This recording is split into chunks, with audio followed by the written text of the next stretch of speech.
Volkswagen Barbie here, happy to report that after just one day, we have knocked this shop out. So I'm gonna tootle through the workshop, which was hustling and bustling last week, work going on everywhere, and now as you can see, we have got it pretty bone empty. So we've got to raise these lifts up so that they can access the entire floor. They are going to remove my refrigerator for me and my sink for me. So basically, that's all that's left in here. So we're gonna get new floors. And you might wonder, why am I wanting new floors? Well, because this stuff, every time I mop, it comes up. Every time you spill brake cleaner or carb cleaner or pretty much anything on it, it comes up. So it is not looking as pretty as it once did.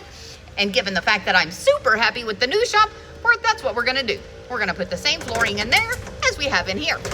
So we're gonna tootle over to the new shop and I'll show you our organized chaos. As you can see, poor Farrah has been dethroned for the greater good, and we pretty much have the entire shop on that side, and we have all of our work projects on this side. So organization is the key. Peace out. Let's hope these floors go fast.